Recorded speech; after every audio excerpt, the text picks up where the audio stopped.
Are on me and I can't get into my property. There's a leak in the property. The water bill is escalating. I can't get in there to see what's. Just gonna stop it there for a second, man. What do you guys thinking? That cartwheel was something else, wasn't it? She know better than that. Looks like she living it up, living a good life.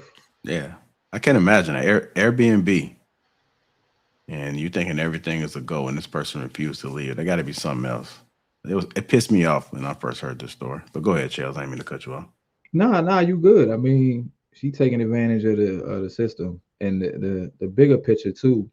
It creates a problem because, like you asked us at the beginning, this is a national story, right? Like people know about this, so it's going to make landlords less likely to want to rent homes in DC, and it's a lot of homelessness in DC, right? So it becomes a trickle down or trickle up effect to where it's just less housing for people. I know landlords and tenants have this love-hate relationship, but stuff like this is just going to make the landlords be like, oh no, I'm good, I'll go rent my house or somewhere else. Actually, this has been happening for a while. I think that it's about to ramp up because of the Airbnb thing, but and the publicity of the fact that squatters have tenants' rights or whatever. But yeah, it's been happening for a long time. Like white people have been doing this for years, long time. This is the first case of somebody that looked like us going through it. But yeah, this been happening, and I don't understand why why this has not been made criminal. Why it's all civil, because that's essentially theft and of a large amount. Like you just basically stole somebody's home, and I don't understand how it's not criminal. Hey, did y'all see I don't know if it's true, Jay. I know you get clips and stuff. Did you see the clip about the lady who she had a home, and what she did was she got it registered as a hotel, right? And so people would like rent out the rooms like Airbnb it, and when it was time for her to kick them out, the police were able to kick the people out, because just like in a hotel, once it's up, it's up. There ain't no, you don't have tenants' rights in a hotel. Now I don't know if it was one of those AI things, but it looked real. But this story makes me think about that. Like it'd have been good to be like, oh no, this is a hotel. You gotta go. No, I didn't hear nothing about that one. But that's crazy. A hotel. Yep. And she had like, because they were showing the house, and she had like different room numbers for it was just a big house, but she had different room numbers for each room. And I was like, oh, that was smart. I'm gonna see if I can find it though. Okay. Go ahead, Hank. Well, I know I don't know why she waited so late to turn the utilities off. That should have been the first thing she should have did. Turn the utilities off and then call the people, because it's inhabitable. If there's no water in the home, you can't stay in a home with no water. You're immediately put out. You're either need to get evicted. You got to go, because it's inhabitable. She should have did it a long time ago. I would have went through the first court system and say, hey, I need to put her out. They wasn't doing it. It says a civil issue. Cool. Turn their goddamn utilities off. She talking about there's a leak in the house, and ma'am, you still got them utilities on. You should have got those turned off to figure out where the leak was. Even if you can't get access to the house, turn it off so your bill won't continue to run up. That didn't make no sense to me. But she did. Maybe she just didn't know. But common sense would have told me I'm turning the utilities off. That's the only thing about Airbnb, because there's going to be times where it's going to be vacant, and it's going to give the opportunity for people to get in there. So if you had a tenant in there, of course, you're not going to have to worry about a squatter. You know what I'm saying? You wouldn't have to. It wouldn't be much of an issue. But since it is an Airbnb, she could go a whole month without a tenant in there. And so then it opens it up for anybody or everybody to come in and do what they do. Yeah, right. So I just looked up the law. It says in Washington, D.C., squatters' rights usually refer to either criminal trespass, unlawful entry, police matter, or number 2, civil eviction, possession, court matter. The right path depends on whether the person has any plausible claim of lawful authority to be there. So I'm gonna read some more, but as I'm reading this, I'm thinking that she was granted access in, and because she was granted access in, then she wasn't allowed. She didn't feel a need to leave at that point. So if they have no right to be there, trespass, unlawful entry. DC has a criminal law called unlawful entry on property, basically trespass. If someone is on or in the property without lawful authority and refuses to leave when demanded by the lawful occupant / person in charge, that can be a misdemeanor. In these situations, owners, occupants often start by calling MPD and showing proof they control the property.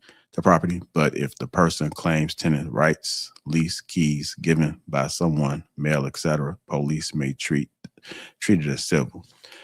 If they might be a tenant or claim to be tenant like rights, if the person has any credible claim that they were allowed in, even formally, it often becomes a civil possession issue, meaning you generally need a court process rather than self-help. DC's tenant and agency explicit that evictions require the judicial process and notices / requirements apply. Also, for many eviction grounds other than non-payment, DC requires filing with the Rental Accommodation Division, RAD, and DC has registration / licensing rules tied to serving notices.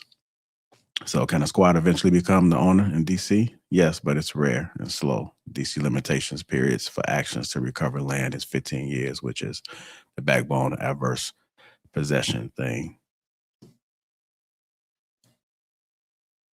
Go ahead, Bo. I think you're about to say something before. Yeah, I was just about to agree because of the Airbnb agreement, she was granted access. So, um, I I still think that that's crazy. I still think that there's some type of limitation. There should be some type of criminal offense, like when you overstay at a hotel. Like I think that should be the same exact thing. I think they should have the same exact laws as a hotel. Same exact rules should apply because essentially that's what Airbnb is. It's like a replacement for a hotel. So I think they should have that same ability, and I think that they are um, not being fair to the investors and the people who have these Airbnbs by not allowing them to operate the same way. I don't know. I think That's some of these Airbnb. Oh my bad. We still going? Go ahead. No, what I was thinking, maybe some of these Airbnbs need to put a card on file for their tenants in.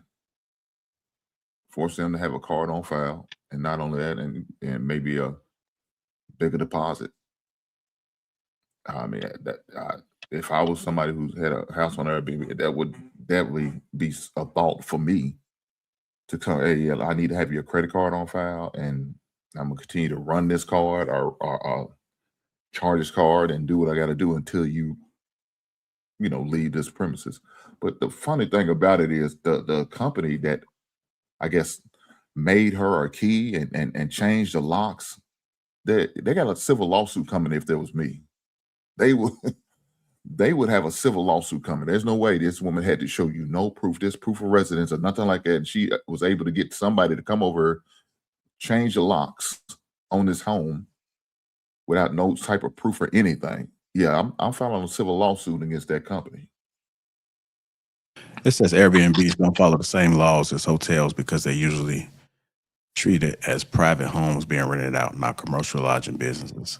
Hotels are built and regulated as public accommodations, stricter safety rules, inspections, ADA obligations, operation standards. Many Airbnbs fall under housing / landlord style rules or local short-term rental rules instead. Airbnb company is also usually seen as a platform, so laws often target the host property more than the platform. Go ahead, Trev. I know you're about to get in there. Yeah, no, to Hink's point, I've stayed at a couple of different Airbnbs and actually getting ready to stay at one this upcoming Monday. And some of the ones I've stayed at, they did have me put a card on file. And I think that's more so just for like, any type of damages or something like that that might occur while you stay in there. They have the ability to charge that card, but I don't know what the what the rules are and the legalities are out there in DC. Let me play a little bit more of this video, so we can go ahead and continue to react to it.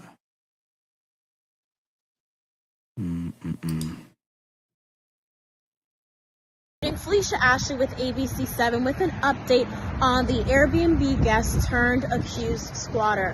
What I found out, if you remember during my interview with her a few days ago, she stated that she was not evicted from her previous property and claimed that it was another property. Well, even as I was sitting down with her, I already knew what court records said, and I also confirmed that in our report today, that it shows that she was evicted not just once but twice from 2 prior DC properties before she booked Rochelle Douglas's Airbnb. In fact, at one unit, she was evicted for not paying rent, and then she moved into the second apartment just a few days after. And then in the midst of that eviction process at the second property, there was a fire that happened in just her unit in that building, and she requested a stay or delay for that eviction because of that fire, because she said insurance had to get inside and look at the damage. Now, in the midst of that eviction process is when she booked Rochelle Douglas's Airbnb. In addition to that, I also found a history of issues when it comes to payment in Maryland as well as in Virginia. In Maryland, she has a case where it's alleged that she only paid a down payment for a vehicle and then never made any further payments on that car. Of course, this is a continuously developing story. They still have courts later this week where we will bring you the latest details. In addition to that, we have wanted to reach out to Shadija Romero again, but she has stated since these discoveries happened that after this, she's no longer speaking with us. Shout out to the reporter. I know people was in the comments saying that's what you call journalism, because she was able to get all the scoop and all the tea on this squad. It almost seems as though they need to do some background checks before they allow people in at this point, because she has a history of just failure to pay vehicles, evictions, and these are the type of things that you have to be concerned about. It's nothing personal, but as a business owner or someone that is putting a business to use, such as an Airbnb, I would want to do background checks to really look and see who's renting these places. I don't know the law surrounding to see if it's even possible, but if you do own an Airbnb, I can see where you may have some levels of concern, especially after this incident. She's not built for this. She is not built for this at all. She needs to get her a management company and let them handle it. She's not built for it. She's talking about, I feel sorry for the woman. What you feeling sorry for? She's costing you money to the point where you can lose your property because you can't afford it because it's not being used or paid for or being generate any income. So now you're using that income to generate and make the house payment on that house, along with whatever other residences she may have that she also got to pay for. Yeah, she's not built for this. You can't have, you got to be cold-blooded with this. So when I inherited my grandmother's house, they had somebody there. I had to put the heifer out. She had a key. I don't care. What? It's during a holiday. Yeah, JR. I had to put the heifer out. She had to go to the streets because I can't pay her off of IOU notes. I can't make the taxes on the wish. They was paying my grandmother at the first and the end of the month. Always half the rent behind. I said, I'm not my grandmother. I'm different. And I put him out because the only person who was working was the man. You know what I'm saying? He was working at rallies. Wasn't making enough money to pay the rent and the utility and all that. They had to go. I said, man, why don't you get a job so you can help pay this rent, because it's in your name. If he leaves, and he eventually did, and that's what I said, you got to go, man, because the man who was paying it, and he was paying it late, is no longer here. You can't afford it because you ain't working. You got to go. So I put out. You don't pay that rent, that water gets cut off. Water gets cut off is inhabitable. She had to go. Now, she did me bad. She flooded the basement area. I had to fix the first 2 steps of the basement. I had to replace the refrigerator and stove. She did some shit. That's fine. I got insurance and I made it right. but I reported her ass because now she ain't got no goddamn voucher for that Section 8. I'm heartless. You can't do this, man. Look, you can't do this, man. You can't play with this. If you're gonna do it, you gotta better do it and be able to kick somebody out if necessary. They're not doing right. They got to go. Then don't fall for the sad puppet dog eyes. Don't fall for the promise of extracurricular activities to offset the rent. No. Because what she gonna do, she gonna call HUD on you. And now you got a different set of problems. And you don't want that you don't want that over your head as a landlord. That's a nasty look. So yeah, it's not for the weak at heart. I'm just saying.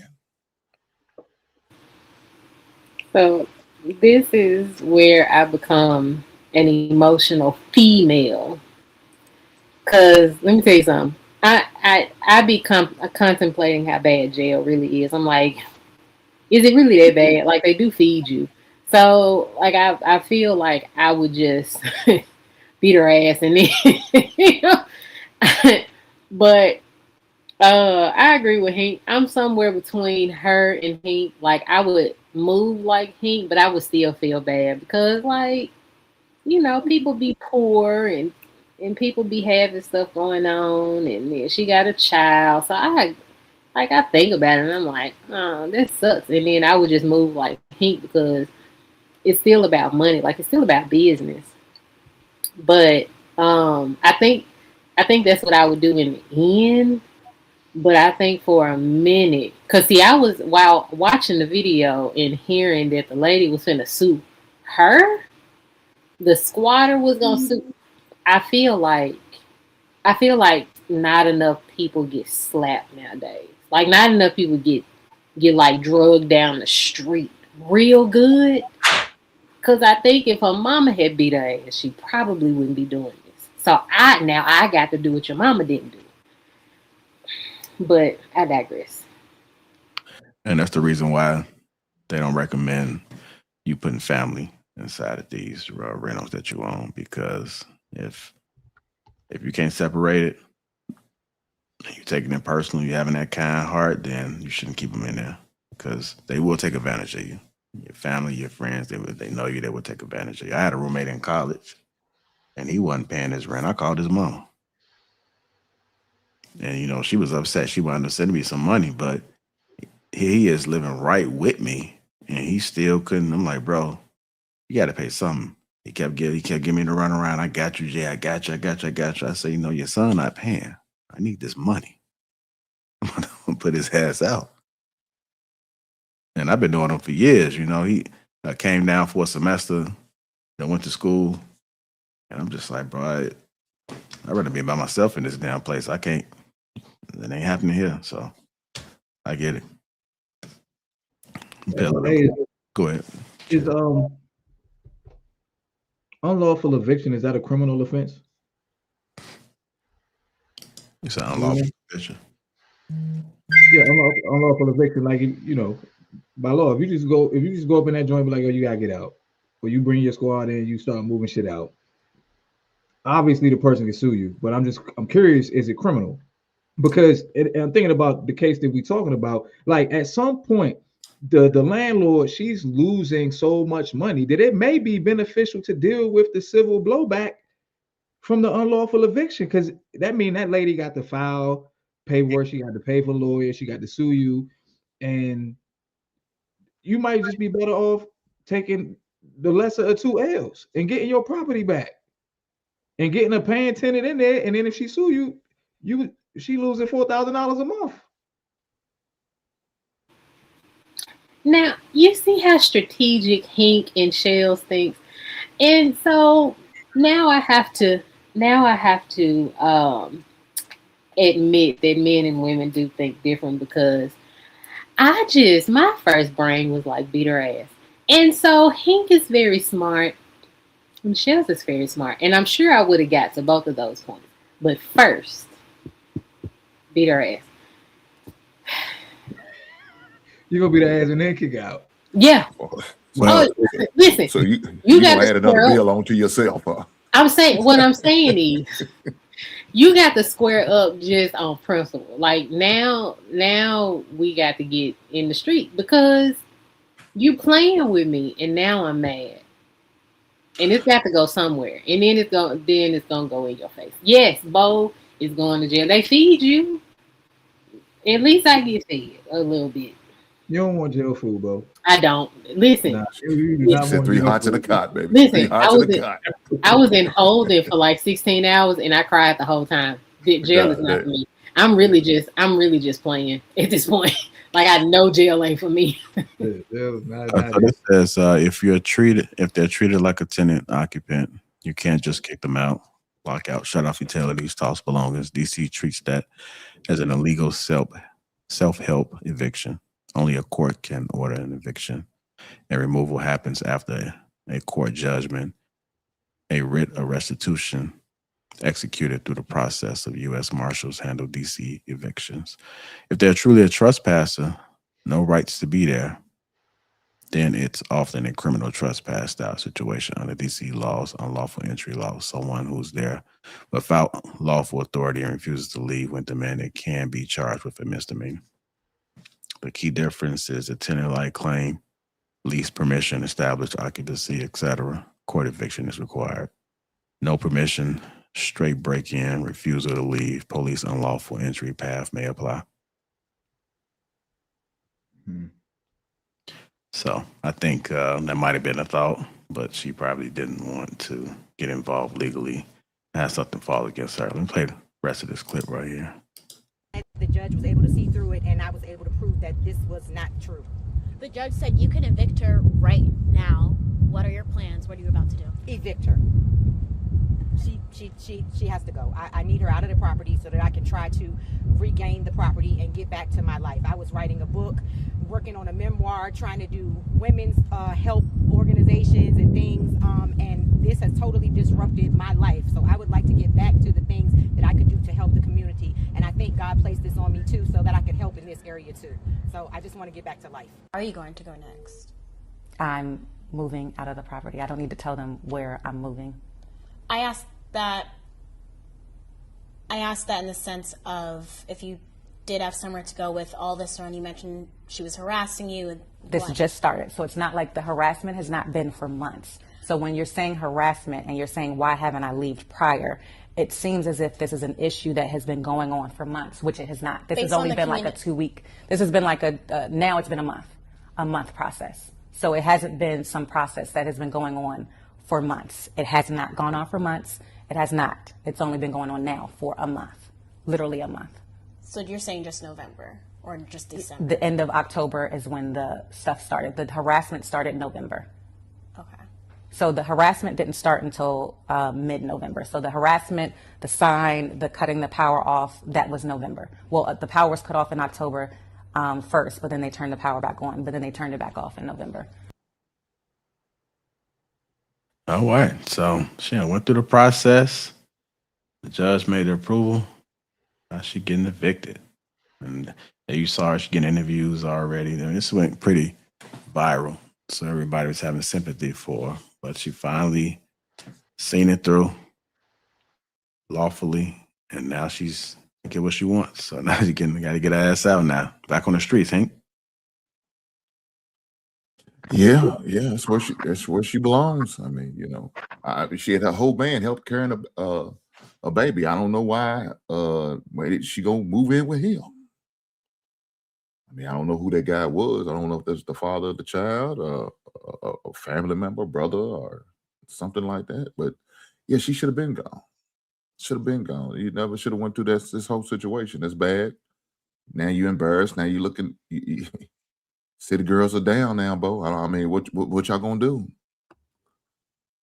Said y'all. Who did what? Your girls did? No, the city girls are down bad right now, Bo. Oh, I'm not a city girl. I'm a grown ass woman. Okay. I'm a grown ass woman. Okay. I'm gonna let them take that L. Period.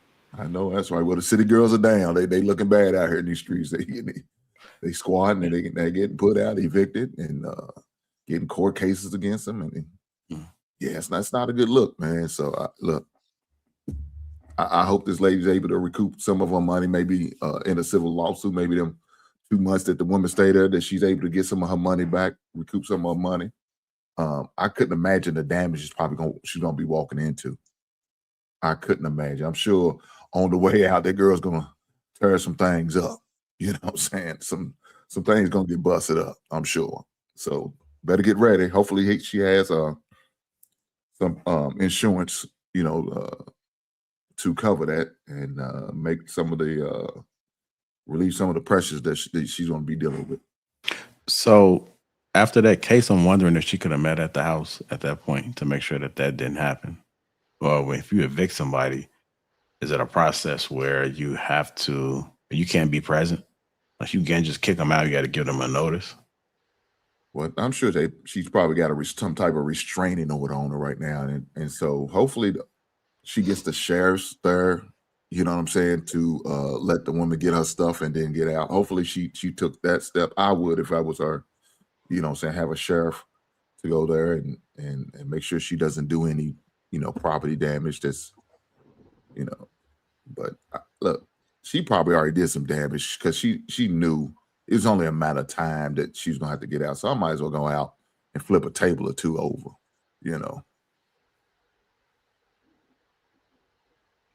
What's crazy in DC, it's like as a vehicle owner, you have more rights than as a property owner. In DC, they have a charge called UUV, unauthorized use of a vehicle.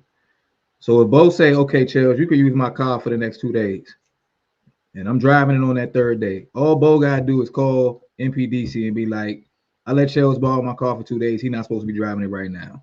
They pull me over, I'm going to jail for unauthorized use of a vehicle. So you have more power over your car than you do over your house. I just looked it up. What happens after the judge rules for the landlord? The judgment for possession is entered. Landlord wins the right to take the unit back. Then the landlord must get a writ of restitution, a paper that authorizes the physical eviction. DC rules require a short wait.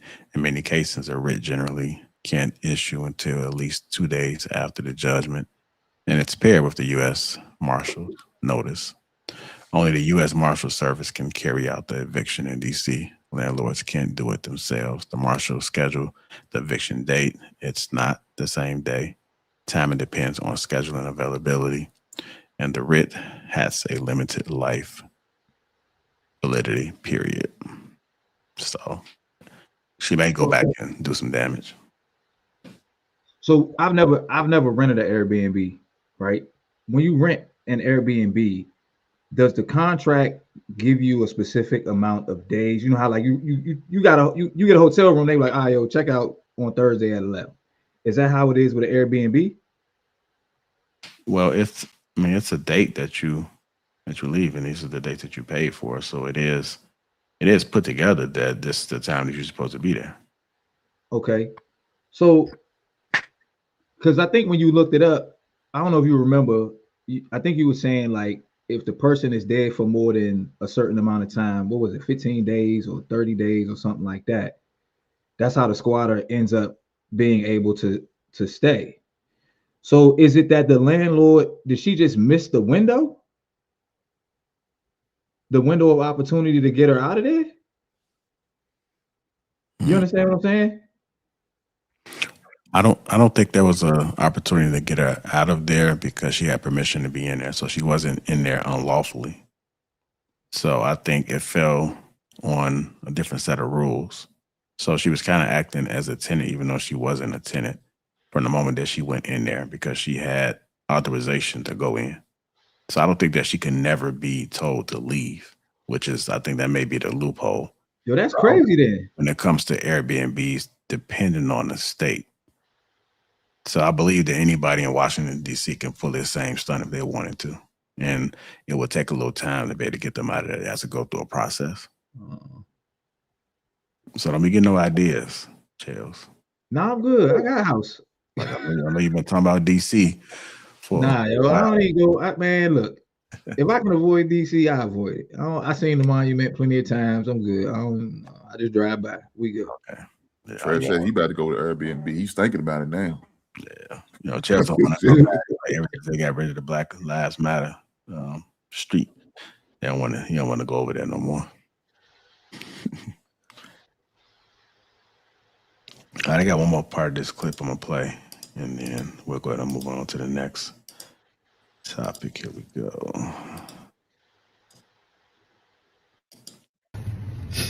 I have had people reaching out to the stores that my products in.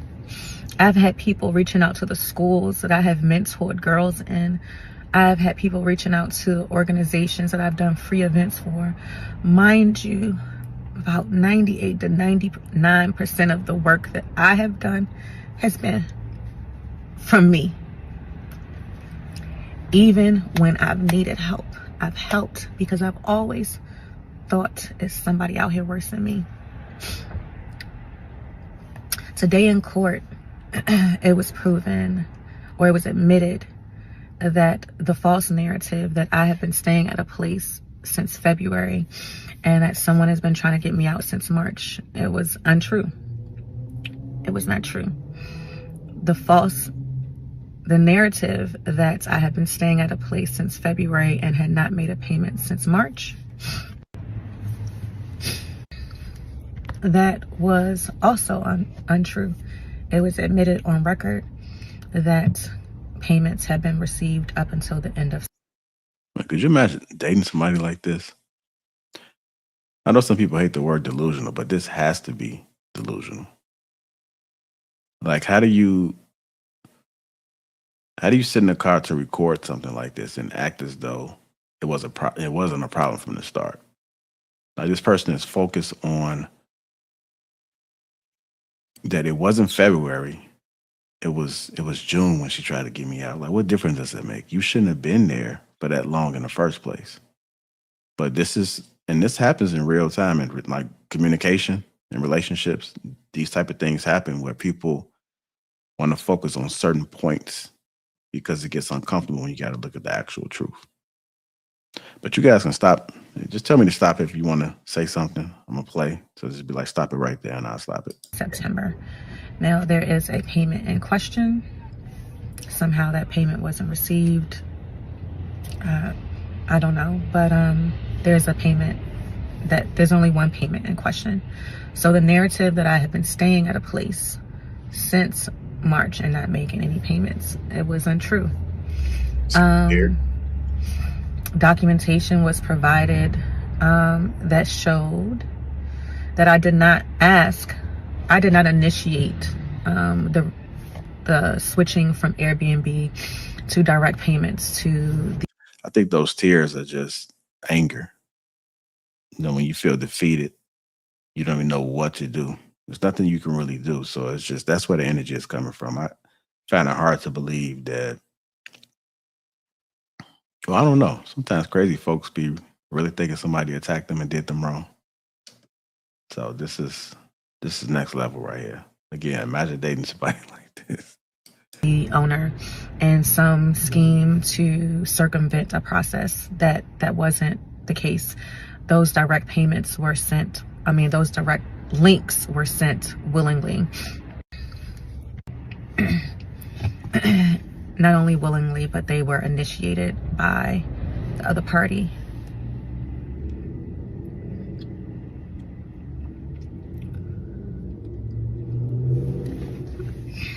Although it was decided that I don't have tenant rights, those things were untrue. And to get on the news to say things that are untrue shows a lot about a person's character and shows that they had malicious intent because they knew it would go off like this. And the thing about the truth is that the truth doesn't always, it's not heard as loud as the lie is. So the damage that this has caused, irreparable. Another thing too is if she truly felt this way, why wasn't she feeling this way when she was doing those flips? This is after the fact. So if this is truly how she felt, as soon as the landlord was trying to intervene with whatever she had going on. You probably would have seen videos like this because she was posting, and she doesn't look like she's struggling. You know, she got some clothes, glasses, got a car.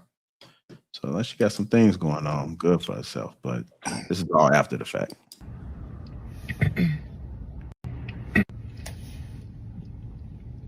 I'm going to take some time away because, as I said, this has been the hardest.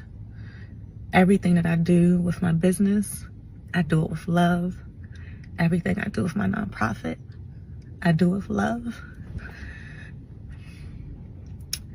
And I can't do either right now with the amount of pain that is in my heart.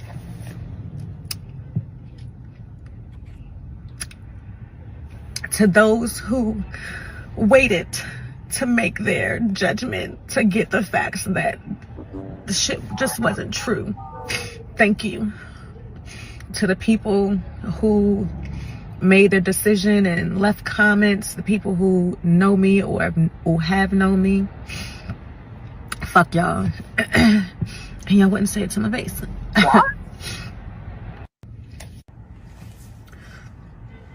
I wish, as I always wish, I hope you know love up close. And the thing about it is, when you know love up close, you move differently. You don't move to find things about somebody and break them down. You don't do that.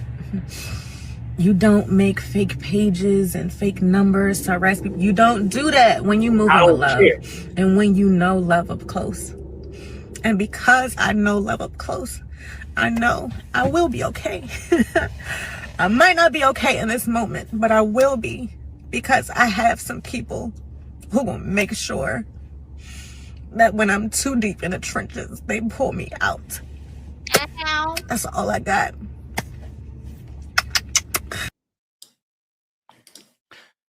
So I know we talked about the spirit of lust yesterday. This has to be the spirit of defeat. This is what that looks like. When you can't fight no longer, when the rug been pulled up under you, this is what that has to be, man. She's been defeated. She's been defeated. Hey, easy. I'm not sure if you're in DC, Maryland. No. So I'm in Virginia actually, but I'm kind of familiar with the DC process. Just in being in the business, I've been in the courtroom so many times to deal with evictions and seeing other people's eviction process. Even though I'm not in DC, I mean, she's lying big time. She is lying and she's looking for sympathy. You know, there's obviously a mental issue there and some delusion there, because the process of eviction from beginning to end, it's a very, very, very precise process, and there's no misunderstanding. There's no one that's getting cheated. Once the verdict comes in that, you know, you lost possession of the property, it's with good reason, typically 99% of the time. So, you don't just put a person out tomorrow. There's a process. You know, they're going to file. In Virginia, we call it an unlawful detainer when you're late on your rent. And then you go before the judge, both parties, and if he sees that there needs to be a trial, he'll set the date for a trial. You have a right to get an attorney at that point, et cetera, et cetera. You go to the trial, the judge makes a decision, gives the owner the opportunity to file an eviction notice. And that's when in DC, the marshals come out, or where I am, the sheriff or deputies will come out and change the locks. So a lot happens from the time the courts are first notified and when you're actually put out, to where if you're put out, it's because you were supposed to be put out. There's no, and I say that also because if I would imagine an attorney, if a person was treated unfairly in this process, that's easy money for an attorney to come in and help this woman out. But no attorney stepping in to help this woman because she's totally in the wrong. So, and then what's helping her move from property to property? Because I heard about this story. You know, she had done this several other times to other landlords, and because it takes a couple of months for the eviction to hit your record. So during that time frame, it gives you time to find the next person to abuse. So real messy. And like I say, with the crying and the lies and stuff like that, I think it all comes down to there being a mental issue. I will say this about Airbnbs, though. A lot of people will tell people who own Airbnbs not to lease longer than 25 days at a time. That way, if there's an issue where the person won't leave, you can just bring the police in and say they're trespassing. But once you hit the 30-day mark, technically that's what some states would call a implied lease. And if it's an implied lease, even though it might not be in writing, you have to go through the courts to get the person out, which in DC could take several months. In Virginia, maybe 2 months. In DC, you're talking maybe 6 to 8 months or even longer. New York, you're talking maybe a year. So Airbnbs, don't let the person stay longer than like 20, 25 days, have them leave and then come back the next month after a week of being away from the property. And if they love the property that much, want to stay longer. But once they're there 30 days, if they decide to leave, you can't just change the locks or call the cops in, because then you're violating that person's civil rights. So that's my take on that. So is it possible for the landlord to go to court and the person that's the squatter is not actually showing up to these court dates? Yeah, absolutely. Because you're going to be served notice and you're going to be given proper notice of the court hearing. And I read up on this particular case. I actually came across this case a couple of days ago by chance. And I think the judge gave the owner eventually gave them immediate possession of the property, or said she can file an eviction immediately. So you file that document and then the sheriffs or the marshals come out and change the locks. So, and some states will require that all the stuff be removed, and I saw a video where all of her stuff was put on the curb. So some states are curb states, some states you just change the locks and give a certain amount of time for the person to come back and get their personal belongings. But I mean, bottom line is she abused the process. She probably knew that if she stayed there longer than 30 days, she could just squat there. And that was probably the biggest takeaway for the owner to learn. It's like a growing pain for the investor. Okay, don't lease out my Airbnb longer than 25 days at a time. That's good information. I didn't even know that. I even paid attention to it. All right. What's going on, Mont? What up, y'all? Yeah, okay. I feel like the Joker. The Black Joker. What's up, buddy? What's going on? Yeah, that's a bad situation. I know, like I say, they got 30 days to respond to any eviction. So they getting 60 days before you could even do something. And then if they don't, respond, then you have to take it to court. So they get another 30 days. So now they get damn near 90 days before you even see a judge even deal with this. That's one of the bad things about the situation like that's in my state. So I think our laws is way too nice to people. That's crazy. That is crazy that they be letting people stay in other people's property for so long and not pay. And then they start getting entitled. They start feeling like it's their right, like it's in the Constitution or something. It's crazy how our laws be. I don't know. I mean, that's why it's important for people to know who to vote in, and actually, because I'm pretty sure this is all set up either for you or against you. And a lot of people don't even know until they find themselves in these situations. Then they want to see what the laws are. It's the only time people do research is when they find themselves in a bind. It's almost like prayer.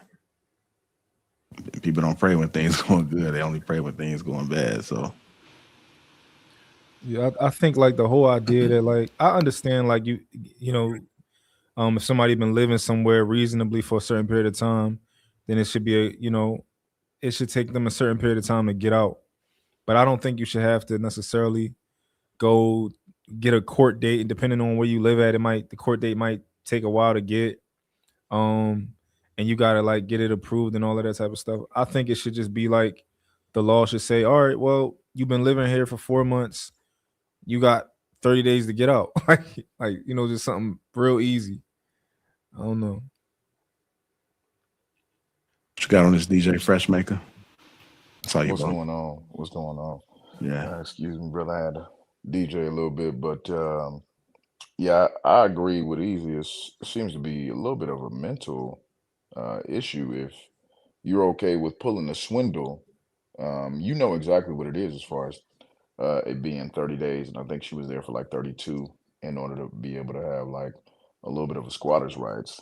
And but then to kind of try and manipulate the public with tears, that's really where it's like, if you think that you could actually get away with that, you have to have a super strong form of delusion or using that as a ploy in order to get your next place. So sounds like somebody just, really need a job. Go ahead, Bo. First of all, she's just a girl. Okay? I'm just playing. I'm joking. But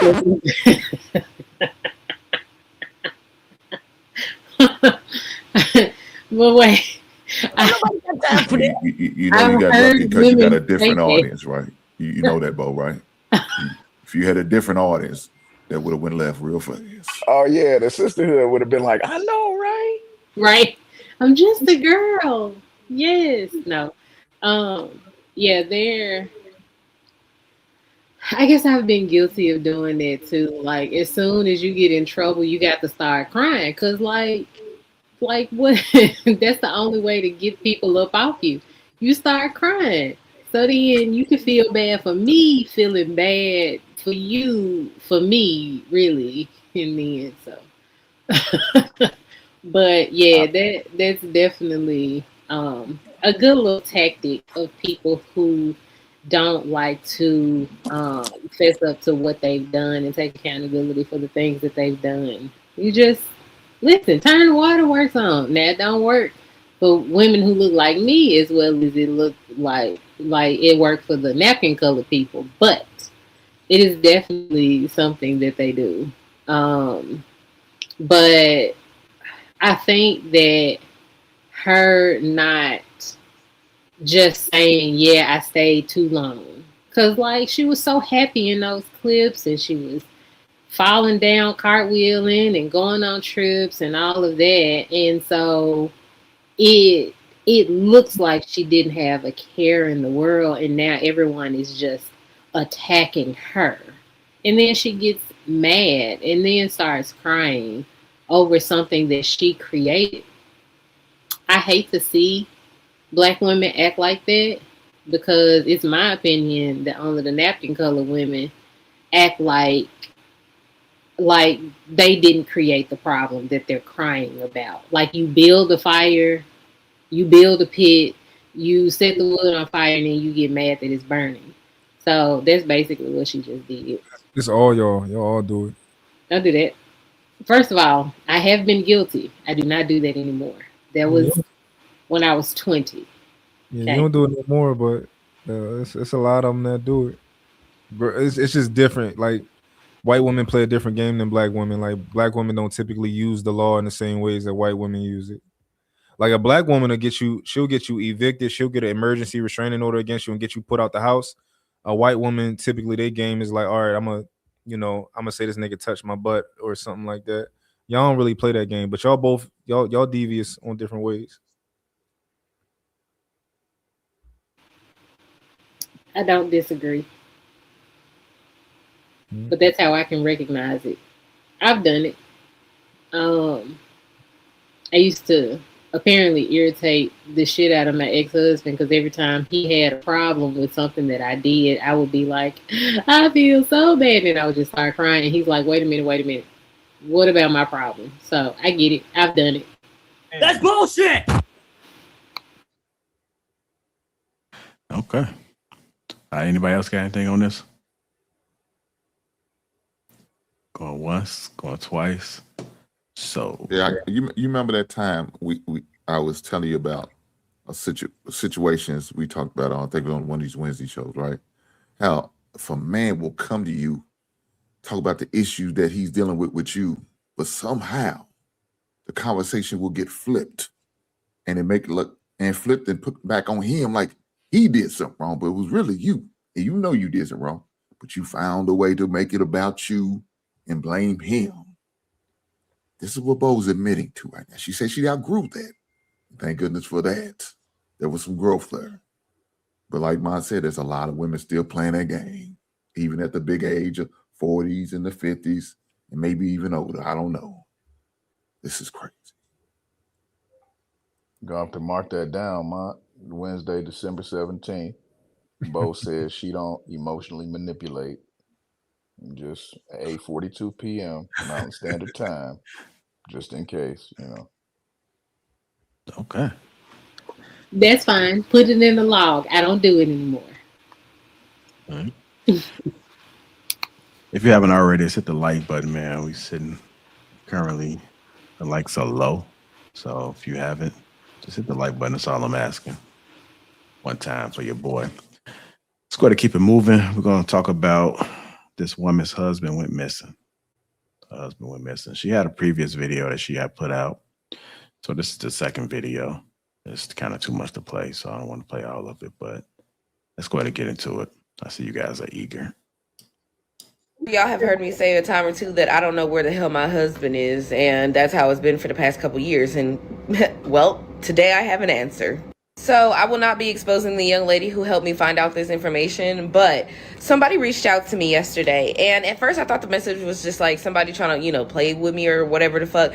And the message basically just said, "Hey, I know where your husband is," from a completely there was no profile picture, there was nothing. It was just a Facebook page, right? So thinking it's a joke, I just write back and I said, "Oh, that would be so nice if you did, but hey, it is what it is," type shit. I'm just paraphrasing. And so then she wrote back immediately. It was like, "No, literally, I know where your husband blank is." And so I was like, "Oh, really?" And she was like, "Yeah, I'm with him now."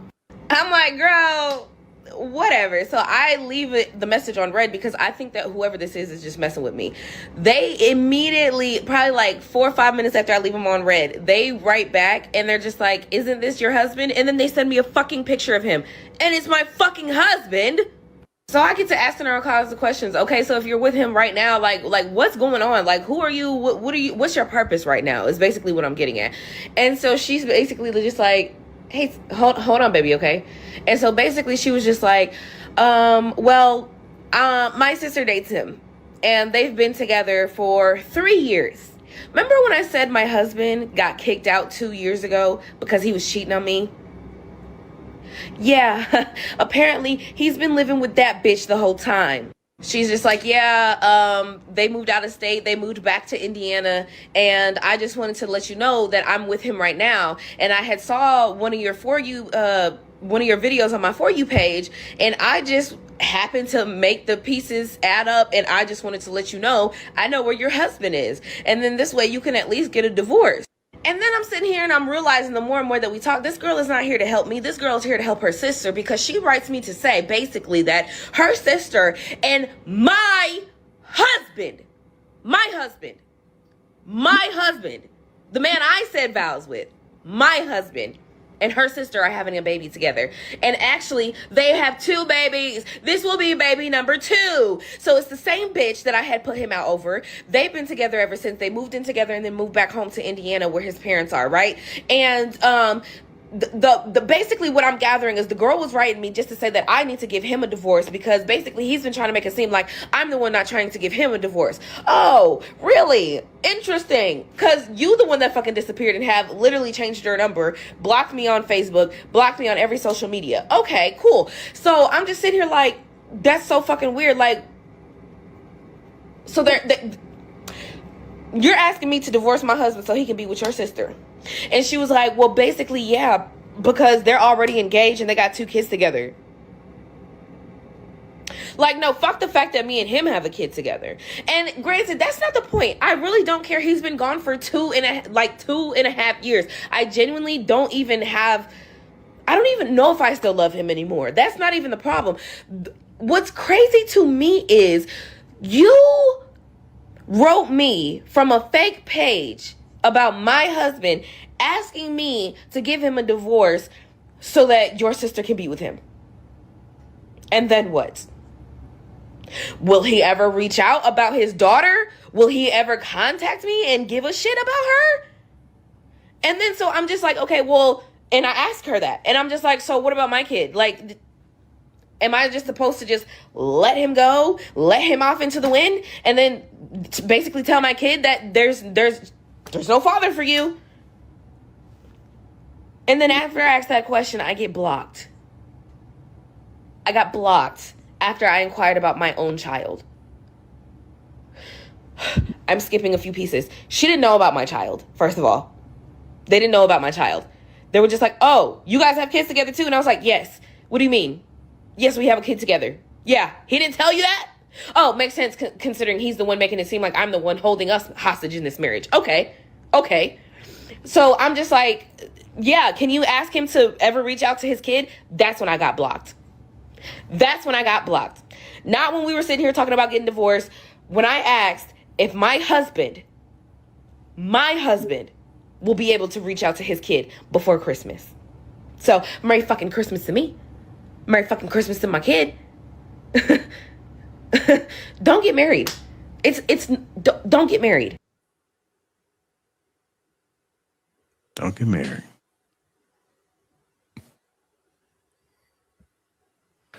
Taking chairs. Man, is this shit real, dog?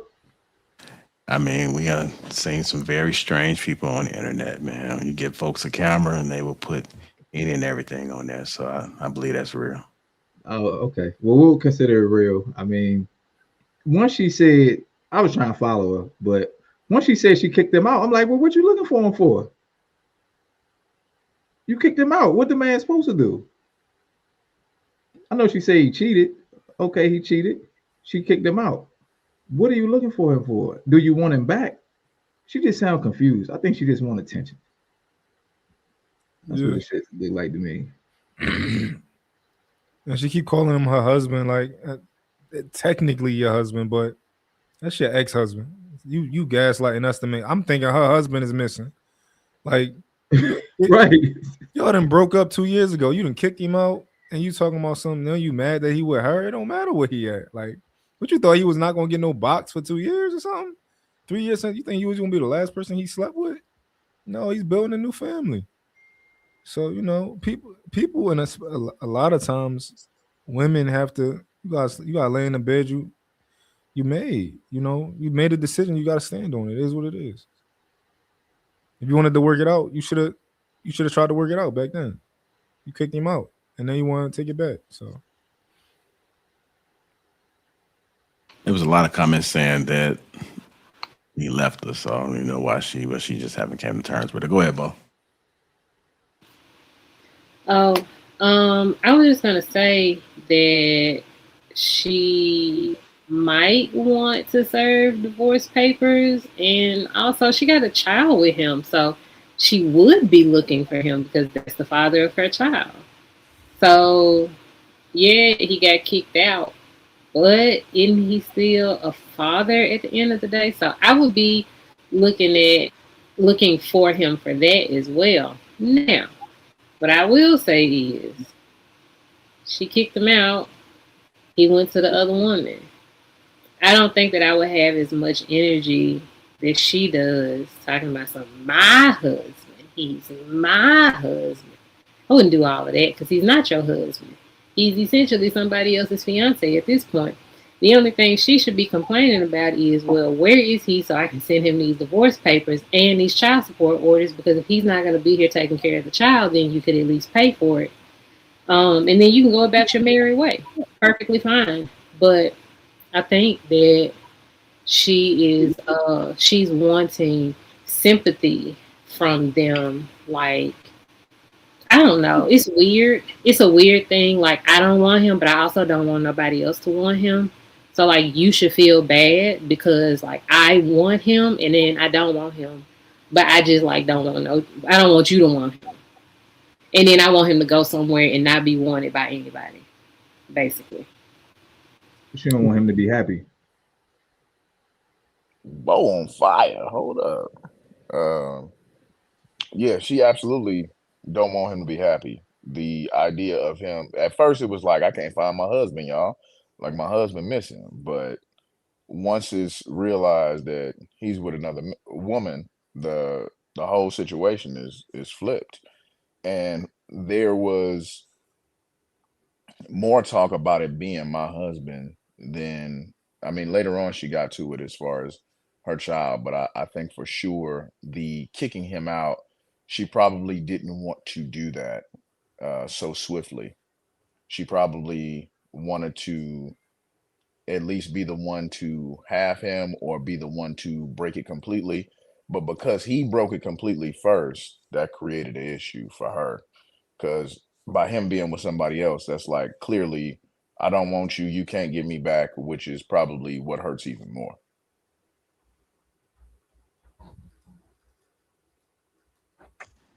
I agree. The only thing she should have been concerned with is that child that they got together. That's really it. But I think what probably caught her off guard is it probably hit her like a ton of bricks to know that he moved on with his life and he, got somebody else now. So, especially if she ain't heard from him.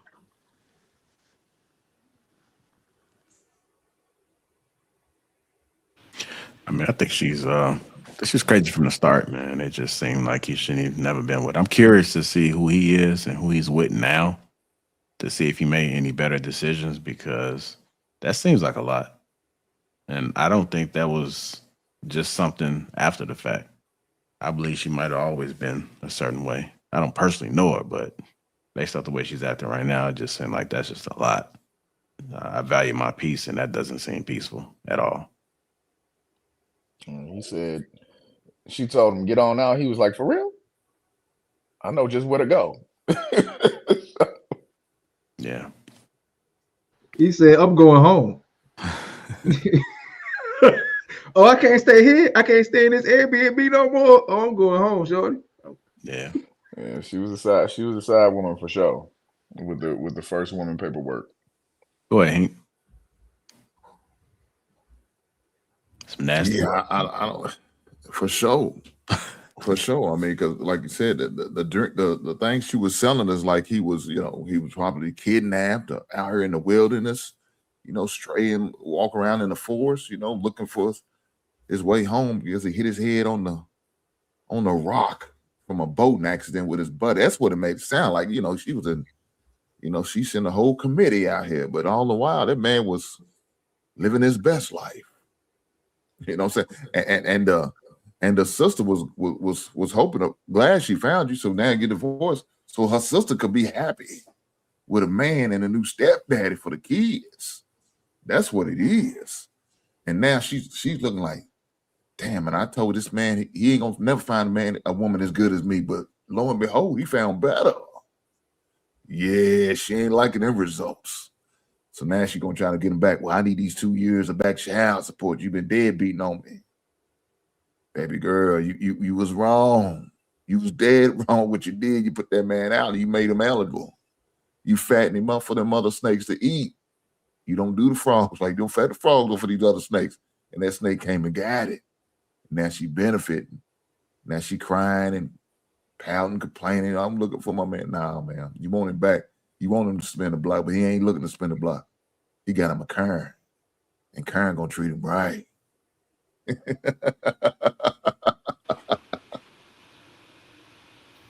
Now, I will say though, are you done, Hank? I'm sorry. No, I'm good. I'm done. Okay.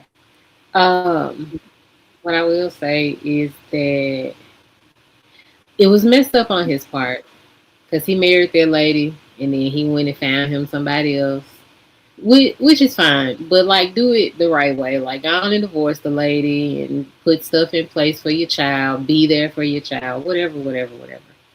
But, and don't tell nobody else this. I'm gonna tell y'all a little secret.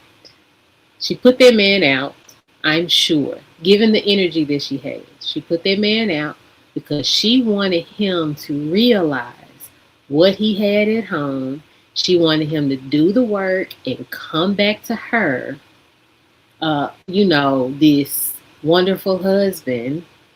And she's mad that he didn't do that. That's where this energy comes from. Because when I hear her say, my husband, my husband, my husband. I sure would have been saying he's somebody else's man. I don't know that man. But she played this game, putting him out, thinking that he was going to be like, I want my family back, and he was going to do the work and just like automatically be this great husband.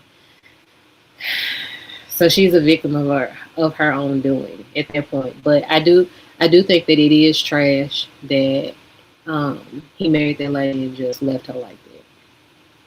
She put him out. It's over. Like it's like you gotta stand on it. You have to stand on the decisions you make. Everybody not playing. Girls be playing games. Like everybody don't be playing. And y'all know something else too. Like whenever a woman is coming to another woman as a woman, she not helping you out. She's trying to get you out the way so she can have her man. Like she's trying to get you out the way. She's hoping that you is going to know your worth and step off so that she can have a nigga. Like it's never out of like, oh girl, you too good for him. Hell no.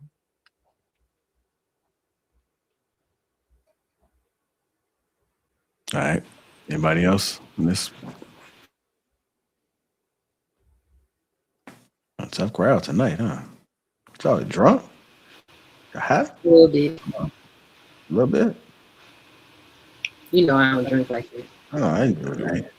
I find a lot of times people gamble. You got some with Estella relationships Rose? like Is that what you got, Bo? You got some Estella Rose? I don't drink Kool-Aid water. Oh, I'm a real wine drinker. I'm a Pinot Noir girl. I don't do.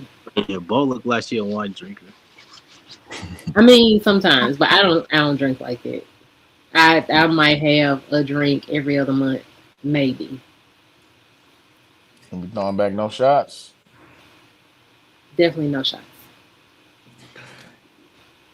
All right, let's go ahead and keep it moving then. Let's go ahead and get into this. Jason. Just Jason, what's his name? Derulo? Yeah, Derulo, there you go. Yeah, I made a comment that went viral. If you haven't already, make sure you hit the like button. The likes are still low. All I'm asking for is a like. I ain't asking for no donations. I just need the likes up. Possible share if you are liking the stream and enjoying it. Let's go ahead and get into it. Here we go. Lawsuit not too long ago by an artist that was like hired to your label that was dismissed twice. What did you learn going through that? Never work with women. Oh, come on. There's truth in every joke. But it's a sad truth. Like I will never be alone in a room with a woman that I work with, like ever again. What? It's too risky. That case was dismissed twice in two different states. And there's hardly no mention of it online. When that case was brought up, it was on every single blog, every single front page. And I lost so many brand deals, relationships off of a story that was not even slightly believable. She said I sacrificed a goat in a sexual ritual. All people read was the headline, right? And that's all it takes to lose everything. That's a crazy concept. I lost millions of dollars off of an arbitrary story that some woman told. Like a crazy, crazy story that some woman told. So, with that being said, how can I be comfortable being in a room with a woman that I work with and not feel like she can just say whatever she wants? It's like it's not worth it to me. It's pretty deep there. You had a traumatic experience, and that is the after effect of it. What are you guys' thoughts? So, what the lawsuit is. In October 2023, aspiring singer Amazi Gibson sued Derulo and entities tied to his label and partners alleging quid pro quo, sexually harassment, sex status, career opportunity, retaliation, and breach of contract, among other claims. What she alleged, high level, the complaint describes pressure to drink, alleged sex in exchange for success, behavior, and a goat skin and fish scales phrase presented and a feeling as a sexual ritual career success demand. These are allegations, not proven facts. Derillo's response, he has denied the accusations publicly, calling them false and hurtful. Why it got dismissed? Like procedural, a judge dismissed the California case on a venue/contract technicality. An agreements require disputes to be handled in New York under New York law, not a decision on the merits of the claims. Where it stands now is reported. Some outlets report the claims were refiled in New York after an earlier dismissal on the procedural grounds. So why did it cost them millions? In recent interview clips, Derillo says that accusations and coverage cost them millions via lost brand deals, opportunities, damaged relationships, even though he says the case were dismissed. So that's what we saw now. So somebody alleged something, they couldn't prove it, it got dismissed, but his name got tarnished because of it all.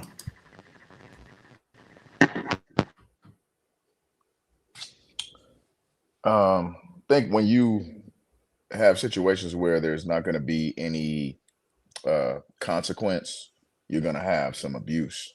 So there has to be basically a counteraction. So like if somebody is claiming that somebody took advantage of them, if the defendant can prove that you're lying, you should have to deal the amount of time in prison that they would have had if they were actually guilty.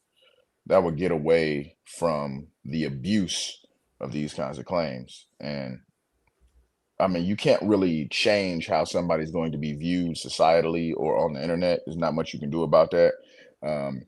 But at least you can do something court-wise to try to cull folks trying to do this kind of stuff all the time before it come up.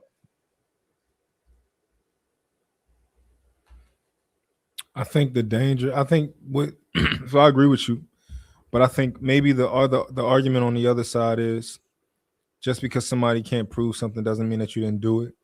So I guess the fear may be that if you actually did do something, or maybe this person just didn't have a good argument, didn't have a good lawyer, didn't have proof, they could end up being put in jail for something that you actually did do, but they couldn't prove. So I guess maybe that might be the fear of the other side. Oh, so in my interpretation, the defendant has to prove that the other person is lying. Now, if you just can't, if neither side can prove their case, then it's just washed out. But if you can prove for a fact, like in the Chris Brown situation, when the young lady said that he did something to her, but he's got the DMs to prove that she was trying to insinuate an engagement between the two of them, then she should then be charged. Got you. I guess it's a lot of times it's hard to prove that somebody lying, and I think it's wrong. It's like when you go to jail for something you didn't do and you get out and they want to give you $100,000 or some dumb shit, right? You've been in jail for 20 years and they want, like, I feel like if somebody accuses you of something and your whole career is lost, you got to stain on your name forever. I think that we should think of something that kind of can make that person whole, because nobody cares about that person being made whole in that situation. So now I'm definitely with you.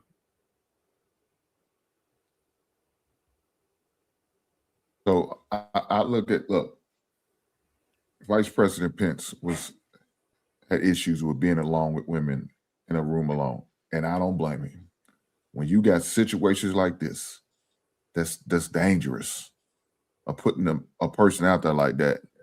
Yeah, I didn't blame him. I kind of thought, man, it's kind of funny he's doing that. You know what I'm saying? But I see why. It's like Keanu Reeves won't touch anybody. He actually take pictures. He will put his hand behind him, but won't touch him. I don't blame him. Look, you got to protect yourself in these situations. You have to. You have to be careful How do you handle certain things? How do you have certain conversations or interactions with somebody with the opposite sex? Because anything can happen. They could put a case on you, and unfortunately, they're gonna believe this woman and what she's saying, and it's up to you to prove that, that she's lying, like y'all saying. Prove to reasonable doubt that he didn't do it. But all the while, publicly, you're going through some bullshit. Like you say, he lost out on money, lost out on opportunities. Your name is tarnished. You know what I'm saying? When they look it up, they're gonna Google it. The first thing they're gonna see, allegations. The last thing you're gonna be 20 pages later, it might say, found not guilty of these allegations, found innocent. Matter of fact, maybe even got a civil lawsuit from it. But you might have to go too far down just to even see that. It's on the back page. But it was on front page, like you said, of the newspapers, or the social media, on Twitter, on X, whatever you want to call it, IG and all that. So now this is out there now. Now you looking like this creepy criminal dude, but something all the while you didn't do it. But the perception of people, it's going to make you you're guilty. Just because she cried, she put on the performance, she said it. You know, one thing I think, because whenever I think of something, I always try to think of the opposite argument, because I want to challenge myself and make sure that I'm in the right, I'm in the right state of mind and I'm on the right side of the argument. So when I hear stuff like this, I'm just not going to be around women. I totally understand it. Totally understand it. I think that they wishy-washy. However, is this the argument that that feminists are making of, I experienced this through a man, this happened to me maybe once, maybe twice, so all men are the problem? Oh, men are the reason for murder, the people are dying, they kill everybody, and is this the same position that they're having? And if that is their position, can we reasonably say that we're not doing the same thing here, or that we're better than them? That's my question. I would say go ahead, because I've already spoken. Go ahead. I would say from the standpoint of the perception of men so easily being able to be perceived as a predator, it's going to be a little bit different. It's a lot harder for a man to defend. They're normally going to be dealt a much harsher punishment. And so from those two positions, it's going to be different. Men are asking for, or let's say Jason in this sense is asking for protection of his entire estate and his entire reputation, because that's normally the way that a lady can enact revenge on you, is either through your property or through your reputation. So in a lady's situation, they're talking more along the lines of physical harm. Trying not to sound, out of touch, but I would say that for the most part, most men are not the type to want to be predatorial and physically attack a woman. But ladies will manipulate a situation, whether it is to get something from a man that they are with, not with, working with, if it works out in their benefit, because normally it's not going to come back on them hard. If a man tries to do something to a woman, it's going to come back on him 100 times harder.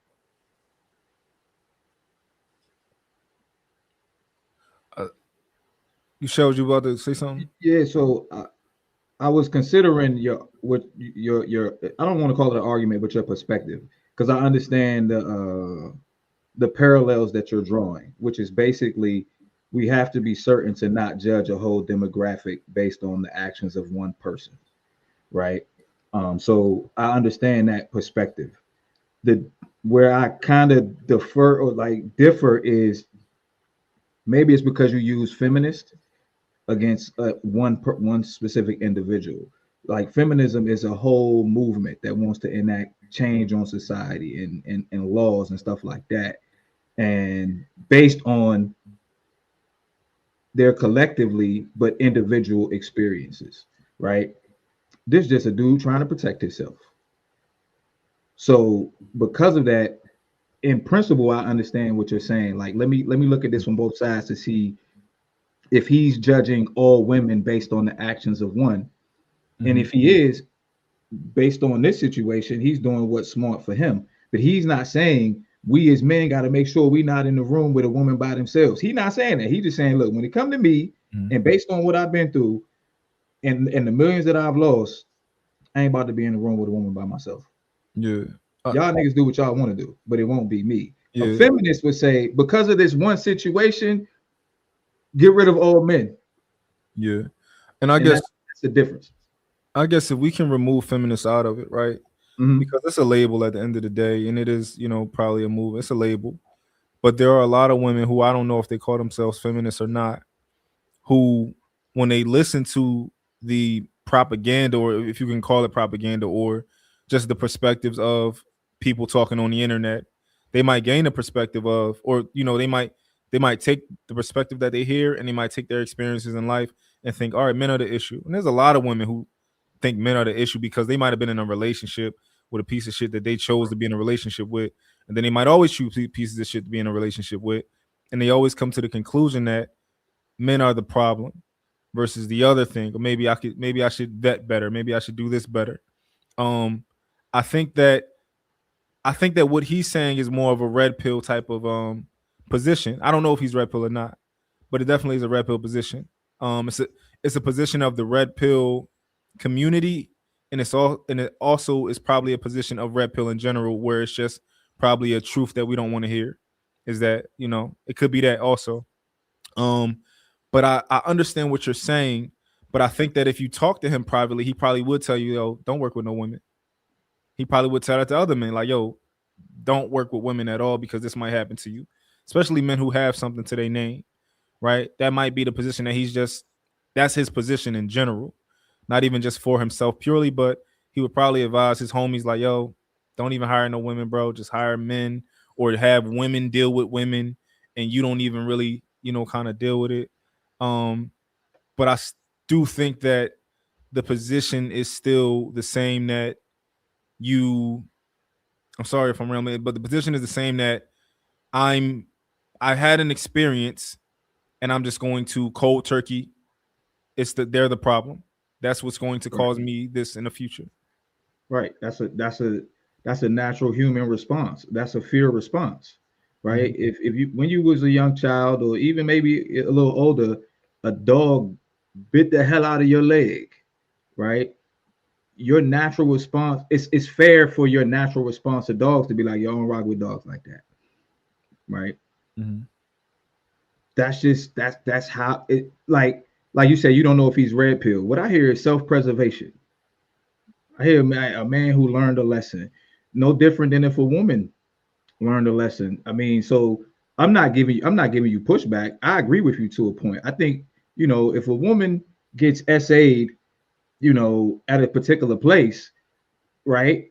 It's reasonable for her to be like, yo, I'm not going out there. I'm not hanging out there. I'm not, and to tell her girlfriends, yo, I wouldn't go there if I were you. I can't really knock that.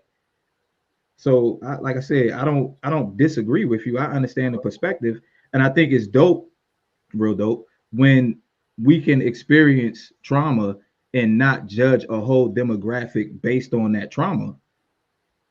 But the human experience of fear says, once you look like, sound like, walk like, talk like somebody who did something else to me, I got to be cautious around you. Yeah. I guess my question is that something that, because I think that an intelligent person, or a self-aware person, a person who, has perspective, would tell themselves that, okay, we can't be this way, right?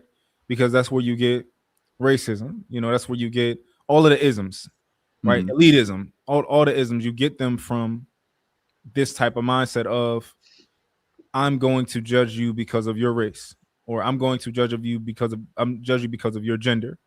Are you saying that? And I agree, it's a human response to associate, these things with these, but I don't think it's a I don't think it's a sophisticated way to solve problems. And a lot of people do it.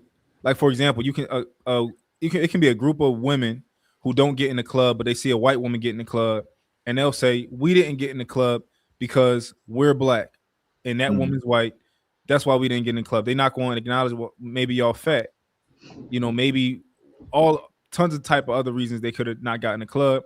They're going to associate it with their race, their skin color, which is not a sophisticated way to solve problems, right? You want to look at different variables.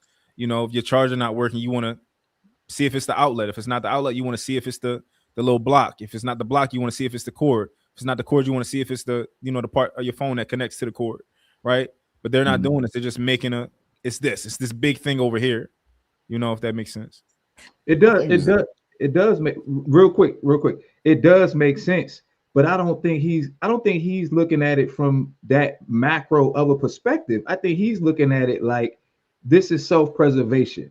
I've already lost millions, and so I'm not going to put myself in the situation again, because it's, what is it? What did George Bush say? Fool me once, shame on you. Fool me twice, shame on me. All he's worried about is self-preservation. And the same way, like I said, a female who goes through something traumatic is self-preservation also. The problem comes when we try to take our traumas and impose them onto other people so that they can be afraid like we are. You went through that shit. They ain't got nothing to do with me. If I want to work with a woman in my office, I'm gonna do it. Yeah. But if what happened to you is enough to make you move cautiously, I have to respect that. Yeah. I'm not saying that he's wrong either. I don't think that's a bad decision of what he's doing. I'm just saying, because a lot of people in this space criticize the women for their positions on just not dealing with men, or let's decenter men, or all the stuff that they be saying about not, dealing with men. Whereas I think you just made the argument of why it's reasonable for all of them to do that. But I'm sorry, Bo, go ahead. No, I was just about to correct Shells because he misrepresented what George Bush said. He was not that articulate. He said, shame on me. He said, fool me twice. I think you, and then he said, can't fool me again. Yeah, there you go. And so he did not say it the right way. But he's still smarter than the carrot stick in office, so I will give him that. So personally, I think this is a double-edged sword at this point. On one hand, I don't trust NAM man in Hollywood or NAM man that's got a lot of influence and money. I think that all of them are questionable. I think you should question them before you should trust them, because they have the ability to leverage the fact that people know them, and so that they can gain trust. And I think that we have seen over and over and over and over again that that's just not true. Just because you know who they are does not mean that they are trustworthy. Now, on the other side of that, you have the other type of predator. You have the women that specifically prey on men with money and power and influence to get a payday, to get whatever, like women either go and have babies by them, or they accuse them of something, they civilly sue them or whatever. So I think that one or the other is true right now. I'm just never ever sure in these situations. So I never pass judgment. I don't want to say that he's a terrible person. I don't want to say that she's a terrible person, because both things could be, one of them is true, because both things exist. I have seen women prey on men with money. And we obviously have seen men preying on women because they have this very important name. So all I can do is call out facts. I can't even give an opinion on it at this point, like one way or the other. to both point, I agree with her 100%. I think that just in general, and I'm speaking specifically about, men, when you get to that stature and get that type of amount of money, like, and goes to what we was talking about last night. Like, you got to be aware and self-conscious of what you're involving yourself in, your surroundings. Everything needs to be calculated. It just does. Like, you got a lot of stake at that point. And to her point, there are women out there that prey on guys like that all the time. Look at you as an easy target. If you put yourself in certain positions, and I'm not saying that you shouldn't, be in a room with a woman, doing business, but it's just, to Mom's point too, like, how am I doing this? What's the setup like? What kind of environment are we in? Think about this kind of stuff. I think, and correct me if I'm wrong, I think he might even be a little bit more liberal than a completely hardline stance in saying, I'm just not going to be alone in the room with a woman. Not that I can't work with him at all, won't have him around at all. It's just that I won't be alone in the room with him. Like, somebody else is going to be there, which is just like, just a buffer. I mean, it's just like if a young lady says, I just met you, I want my homegirl to come.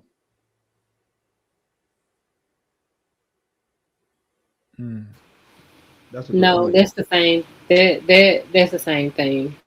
But I do agree with him. I think that men should not be in a room alone with a young lady, especially when he has the status that he has. Men of a certain tax bracket, men of a certain like status, socially, professionally, or whatever, honestly should not be alone in a room with a woman, either for his protection or her protection. One of them, because both of them, either one of them, could be the predator. We really do not know, because when money, power, and influence enters the equation, all bets are off on both sides. So that woman is either after that man, or that man is after that woman. Mhm. So I think that they're smart. And I agree with what DJ said to some degree earlier when he said that, like, a lot of men aren't predators. But I mean, say predators. I think a lot more guys are weird than we think. I think a lot more men, like, I'm I've always gotten women. I've never had issues. I've never, like, had to go about it in a weird way. Like, but it's a lot of guys who go and get their food in a weird way. Like, they see a girl, they might they're a girl boss, and it's like, why are you slightly flirting with your employee? Like, a lot of guys do stuff like that. When it's like, if you get women, you can draw a hard line. I'm not dealing with my employees, right? You can draw a hard line on any woman, but it's a lot of guys who don't get women like that, who, like, it's guys who play the friend zone. I would never do that in a billion years. If you don't want me, it's over for right there. It's guys who will be in that friend zone for years and years and years. So, like, there are men out here who will do things that I would never do to sniff some box.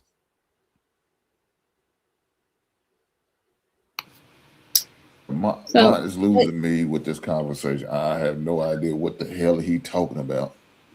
I do remember the time on a Wednesday we had this same goddamn conversation before about men being predators. Then Mont brought this up again, and he said he will leave his child with a nursery full of women. But if there's men there running that nursery, ain't no goddamn way I'm leaving them there. You just assuming they all predators. You remember you said that, Mont? Yeah, I typically operate in my life. I think it would be better for I operate in my life like that. In general, I think men we dangerous, and a man should look at me like, oh, he potentially dangerous. You should But look at me like that. It should all be in the back of your you head. just right here now, you gave the women the benefit of the doubt just because you get boxed. That's what you did. You just assume they there. They ain't got to worry about. I'll never have to worry about because I get boxed. No, man, look, you do, you don't get boxed. Doesn't mean they can't be a problem if they wanted to be a problem. So you would leave your daughter at a daycare full of male workers? Would I leave my daughter at a daycare full of men workers, right? Male daycare, all men, all teenage boys and adult men. Well, let me help you out. My daughter was in tumbling. I don't know if you know what that is. Yeah. And instructors was 2 men. Nobody ever had a problem. I think it would Nobody be better. had a problem. I think it would be better if you just answer my question. I wouldn't have a problem. That's what I'm telling you. Okay, so you would drop them off. So I actually did that, but it wasn't in a daycare. It was, like I said, it was tumbling. Look, most of these daycares now do those things, even if there's all women, all men, or whatever the case, I was mixed. They have cameras. Now, maybe these old hood daycares you go to, they probably don't. But the more upscale daycares, they have cameras. You can log in with your login and check on your child at any time, at all times. They do that for their protection.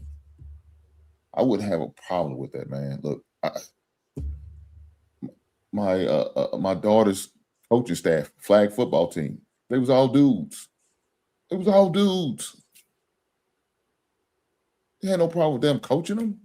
They was respectful. They kept us informed. Didn't have an issue with that. Got you. But the other guys on the panel, how would you feel about your daughter being in a daycare? And it's just male workers, all men. Well, I homeschool both my younger kids, so at this point, I wasn't willing to send them to daycare with men or women. Mm-hmm. Yeah, but can you answer the question, please, if you can? I just did answer the question. I don't give a shit whether it's a daycare full of men, a daycare full of women, or a daycare full of men and women. Okay. I'm answering it subjectively because you're asking me the question, right? I wasn't willing to send my kids to daycare at all.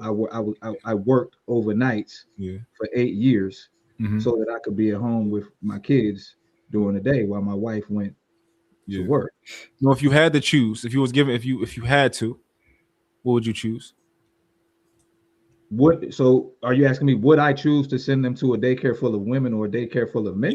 If you were forced to choose and you had no other option. And my choice is between a daycare full of women and a daycare full of men. Yeah.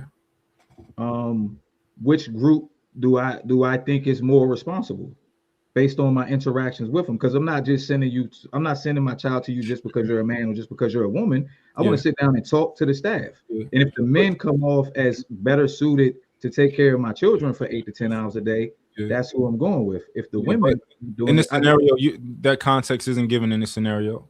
So but that's what I'm saying though, Mont. It's not that's unrealistic. It's unrealistic to ask a real live parent a question like that. That's just not realistic. I'm gonna go talk to these people. No, I totally understand, right? And I understand that women can be predators and men can be predators, right? But at the same time, I think that it's reasonable that if your daughter is going to her cousin's house, let's say your daughter is 7 and she's going to her aunt's house, and there are a lot, that her aunt has a lot of guys coming in and out of that house. I think that it's reasonable as a father to be like, you know what? Maybe I don't want her to go over there because there are a lot of.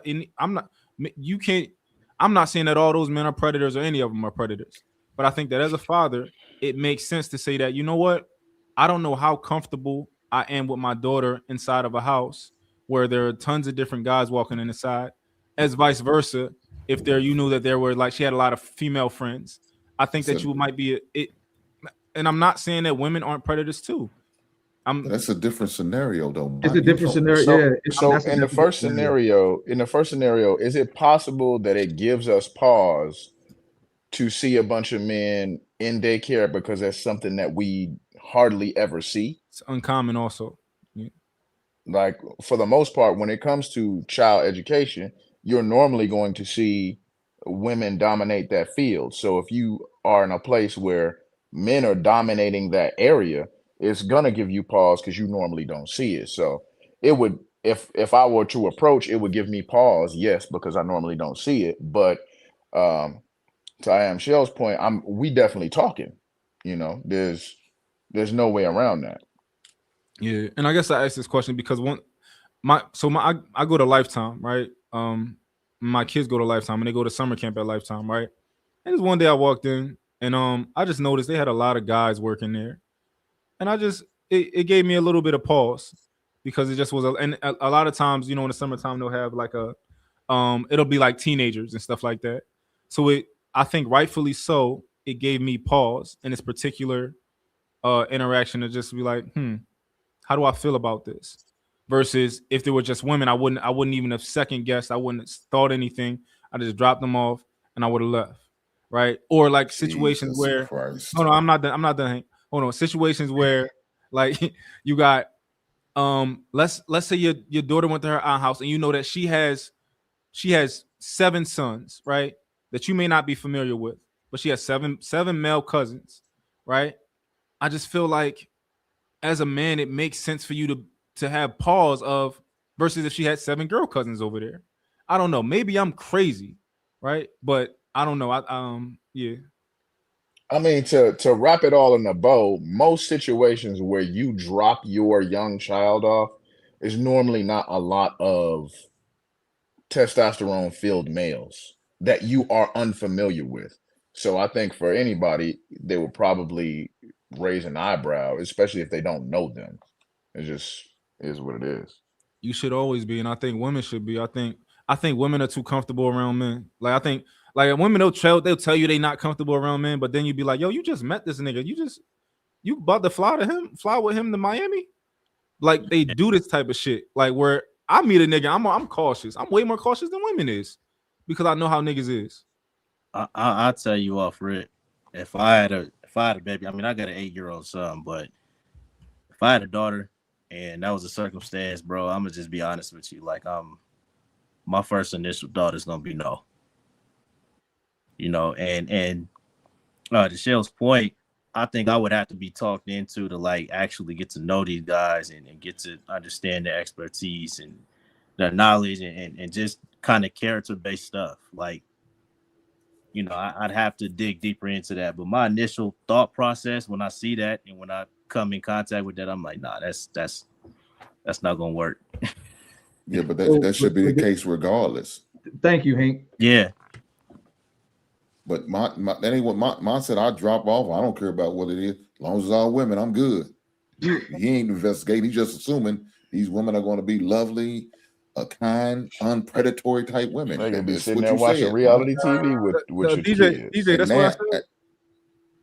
Yes, you said if some women, I'm just gonna drop off and be and don't even think about it. Okay. Is that not what you said? The way Hank, that's not what he said, but essentially, if we were to put the question to him, his response would basically be he's more likely to trust the women than the men, just without any question, right? What you and I think are saying is that I ain't really trying to trust nobody until I know who they are and I talk to them and get a feel for if they're the person that's supposed to be around my child. I need recommendations. I need background checks. I need to know the history, the incidents reports. I need to know all that. Not mine. They all women. Take my baby. I'll trust you. You know why? Because there ain't no hard ankles here. Just in case if I see more than 4 hard ankles, get back in the car, girl. We out of here. Just in case y'all got ears like hard ankles.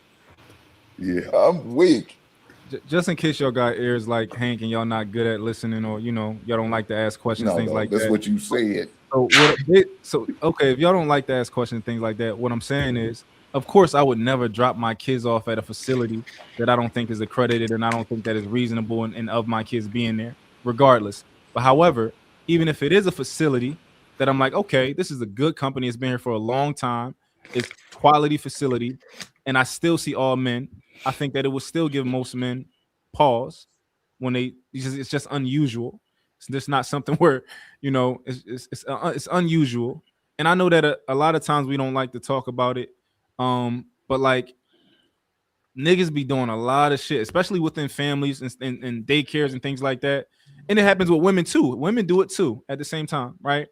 But I don't know. I don't know.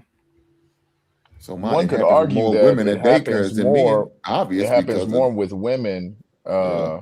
with juveniles, but they're obviously going to dominate that particular sector. But Yeah. you hear a lot more of women interacting with juveniles, sending pictures, Mm-hmm. you know, sending text messages, sending stuff that's explicit, doing stuff that's explicit, you know, Yeah. pregnancies, all that kind of stuff.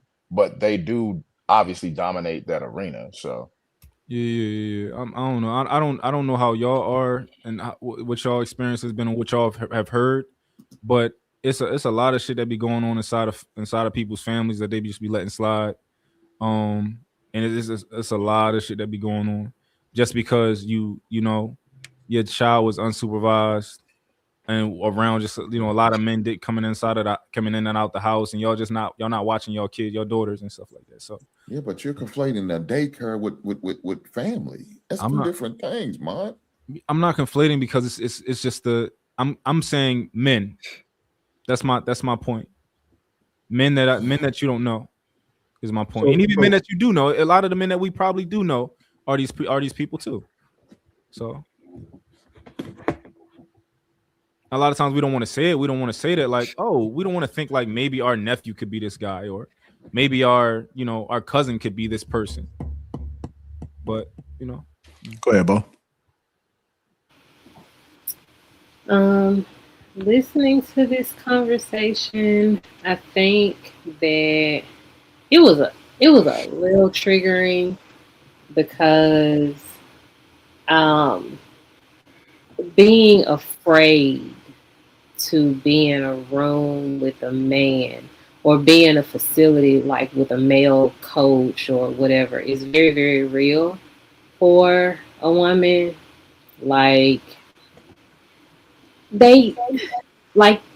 a lot of girls don't say what goes on, so like a lot of people don't know what happens, but like very, very stand-up guys who like win all of these awards and have all of these accolades, even the men that work in schools. Like I had an experience where I was propositioned by my assistant principal. I won't call your parents and tell them that you skipped school if you do a little something. I was 15. So like it happens. My parents didn't know nothing about it. I don't think I ever told them to this day. I hope my mama not hearing this from the other room. But my parents still don't know about it. Like, so it happened real bad. And people never find out. One, because like we can't prove it. Like I can't prove that he said that. And then like at my age, we were brought up in a time where men just did inappropriate things and you just kind of took it because that was the culture. Like these teachers hugging you a little too long, a little too low in your back. So like we have to be aware that these things happen. And so I also don't want men to, in one breath, say that we are the leaders because we are physically stronger and we make the rules and blah, blah, blah. But then in another breath, be like, well, why wouldn't you, trust men as equally as women? Well, as a woman who has been a girl in a room with this big, strong man, you can't do a thing. You can do nothing. And then if you can't prove it, nobody will ever know about it. So like it's a very real situation. I have had plenty of men do very inappropriate things to me, around me, say things, all of that. And it ain't nothing I could do because I can't prove it. So it's a very real thing. Like I don't think that we should trust women just off the rip, like just because they're women. But I do think that because they're women, like ultimately, unless they're little children, and big children be able to clock them one time. But women do their own things too. But I think that we should just be very, very aware of the things that happen in the dark that you probably never know about. So wouldn't that kind of lean back towards the idea of some form of separation in certain arenas in order Yeah. to get rid of that kind of fear? You know what I'm saying? Like you have all girl schools. I imagine that used to be somewhat of a norm before it was co-ed. You know, wouldn't I, that help out the particular situation as far as the fear is concerned? yeah, I don't disagree with any of that. I think for a lot of people's safety, that yeah, because I mean, yes, we need our children to be around each other so that they can learn how to interact with the opposite sex. But then you still have this thing of boys doing what they do and girls doing what they like. Boys harass, intimidate, and assault girls. Girls falsely accuse. So like you have those things going on. And if I'm being honest, like it'd be cool to separate them, but I think that we would do better by helping them deal with the dynamic. But then that would also cause us to figure out how to deal with that dynamic because there's a lot of us grown people that still don't know how to deal with men and women dynamics. Yeah, these conversations, I always like to go a little bit deeper when it comes to solutions. I think people address like what's in front of them, but I think the problem is the individual and not necessarily the sex in a lot of cases. So I'm all about minimizing risk. Got two choices. You can probably homeschool your child, and that way you can eliminate risk completely for the most part. If it's just your child is at home, you're homeschooling and they have no interaction with anybody else. The other thing would probably be if you work for a company with a union, they always tell you always have somebody in there that can represent you, that can be another witness as to what the company is saying. You never want to be in there with two company officials and it's just yourself because it'd be their word against yours. It also can play into your favor. You get into a confrontation. You don't want workplace violence, but if you say something without any witnesses, then is your word against their word, and it'd be hard to kind of process the interaction. But same thing in schools. Why teachers shouldn't talk to a student by themselves. Maybe if you did put cameras in the classrooms, make it's something it has to be like more cameras, including audio. No teachers allowed to talk to a student just by themselves. I think we could eliminate some of these risks because even if you vet somebody and you get the okay, you never know what may happen in their life.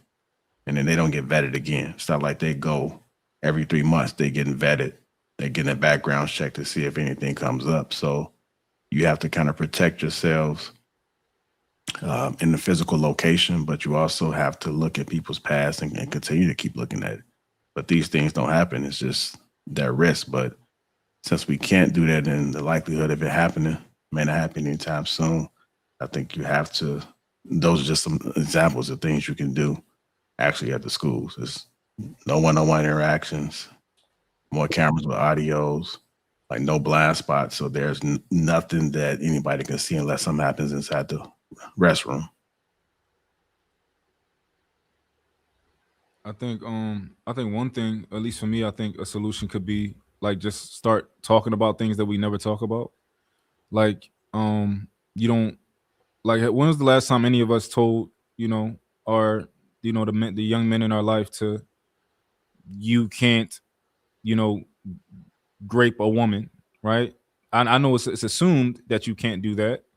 We assume that it's something you can't do. Or we assume that our daughters won't weaponize their tears and stuff like that. But have we ever just told them like, yo, don't ever do this? Like I remember, like I never used to let my son sleep with his big cousins. They'd be like, oh, can he come sleep with us? I'd be like, no, you sleep with me. I just didn't because I never had that conversation with him. But recently, as he got older, when he was staying the night, my sister, I was like, yo, don't do like that gay stuff. I'm not none of it. Like, even though you oh, my nephew's not gay, I could assume they not gay and they ain't gonna do nothing weird. But told him like, yo, never, don't ever even think about it. Even though I'm not saying you gay, but I just figure I'd tell you that, you know, we not with it. So I think that's step one, is kind of like talking about things that we just assume that kids understand. Yeah, I don't understand, though, because those are things you should be talking about. I talked to my son about that. No means no. I told him, don't be alone in the bedroom with a woman, and just leave the door open. Leave the door open. If for some reason a young lady needs to be in your room, you leave the door open. Don't close it. So if something would go left, they have all access. Say he was behind the door doing it. No, we're not doing that bullshit. If you don't have a rubber at the time of the opportunity presents itself, you go home. Take a goddamn cold shower, get a bottle of lotion. I don't care what you do. Get it off, chalk it up as a loss, maybe come back tomorrow. Don't accept the rubber from a woman. Don't. You present your own rubber. You don't accept one from a woman. Never. Ooh, man, leaving yourself. So these are conversations that I had with my son, and I had these in middle school. Mm-hmm. Now, certain things I had to have conversation earlier than I wanted to, because being a substitute teacher, we finding condoms in the kids' bathroom because these 2 5th graders was having sex. So now it's forcing me, God damn, I got to have this conversation. I didn't want to have this conversation. My son's in elementary too. But I had to have that conversation because of what I just seen. You have to have these conversations. No means no. Don't put yourself in certain predicament. If the opportunity presents it, know how to put on. And yeah, I had to go to the demonstration of showing my son how to put on a rubber. Get a banana, roll, the crescent at the top, squeeze it, roll it all the way down to the bottom. It can't go down no more. Pull out before you ejaculate. I had to have all these graphic conversations with him. I didn't have a problem with that. Now, I know some parents are probably squeamish. Your parents was probably squeamish with you having this conversation. I had to have the same conversation with my goddamn daughter. But you got to do it. Unfortunately, this is the reality out here right now. He in college. Is he getting play? Hell yeah, he played basketball. He point guard. He getting all type of play. Don't deal with him. Stay focused. Your girlfriend's basketball. Your mistress is at schoolwork. Stay locked in on that. These heifers gonna be there. Don't worry about them. Stay locked in on what we need to do, and let's go get this paperwork. But these are conversations I have to have for them. Every year we do a refresher course. What's happening? What we doing? Because if you don't, your son could fall victim. Your daughter could fall victim. That ain't what you want for them. All right, giving closing thoughts. What you about to say, Easy? Yeah, I mean, I agree with a lot that was said. To answer the most recent question, I mean, I'm not gonna lie. If I had to take my kids to a daycare, I would kind of initially, my immediate impulse would be kind of a red flag to see a daycare full of men, just off the rip. But at the end of the day, as was also stated, I would still screen any environment where my kids are going where I'm not going to be present. And even when I scan the room when I'm with my kids. So of course I'm going to scan the room when I'm not with my kids. Now my kids are grown now, but still, I mean, even back in the day, my kids didn't stay everywhere, didn't spend the night everywhere, whether it's relatives or what have you. Going back to the gentleman, this artist that's went through this lawsuit, I mean, he's traumatized by this situation. He lost a lot of deals, and it's just a very traumatizing situation. So he's taken the whole situation and bundled women all into one category of what he plans to stay away from and not have to deal with ever again, because he's just traumatized. I don't know if he lost friends, girlfriends, what have you. And he was guilty until proven innocent, as it seems. And until there, even with every topic we've discussed today, until there's like legislation or some kind of criminal response to a false claim or any kind of malfeasance or anything that's like slanderous, these things will keep happening. And it's unfortunate because, yes, there are many women who have been victimized. So on one end, many women have been victimized, but then there are some women who are going to use that as leverage to try and falsely accuse someone. So the only happy median or resolution is to have criminal charges if it's proven that the person lied. In my thoughts there. All right, we're gonna go ahead and close out.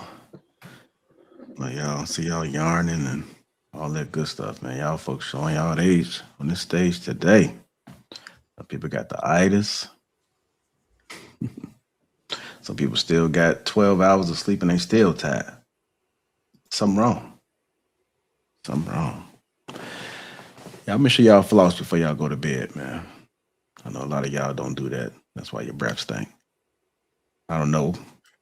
God right now, he just told me to keep it real. Damn. Floss your teeth. Where did that shit come from? Hey, back to the basics, man.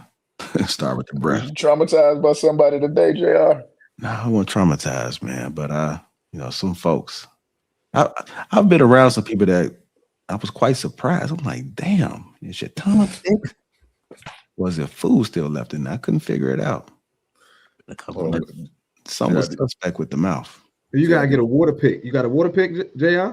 That's not have anything to do with me. I mean, no, I'm not. No. You tried to redirect. That was slick, brother. I just didn't mean it like that. I was just asking if you got a water pick. No, you know what? I get my teeth cleaned maybe 3 times a year, and I'm old school with the floss. I have been blessed with the opportunity to see. I seen a water pick. I've been able to understand it. I heard great things, but I haven't had any issues, man. I get my x-rays, my cleanings get done, I brush my tongue. I spent some time on the teeth, so.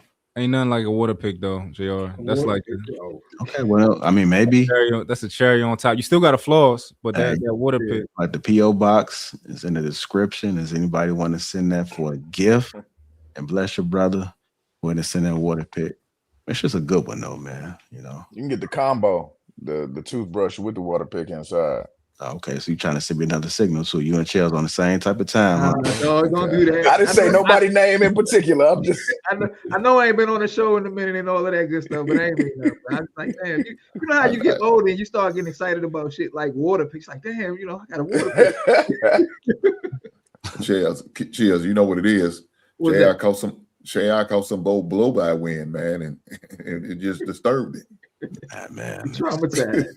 You gotta go back to COVID-19 protocol. You gotta put his mask back on. Floss your kids' teeth too, man. Like teach them, and then at least like once a week, make sure y'all flossing their teeth as well, because you don't want them to grow up with the halitosis, man.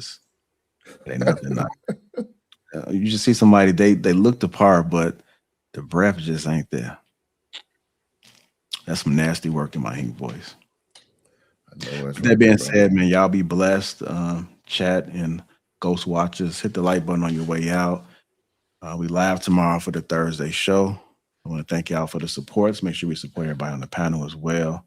Check out and see what they got going on. Hire, book them, whatever they got going on. Support them the same way y'all support me. And we out, y'all.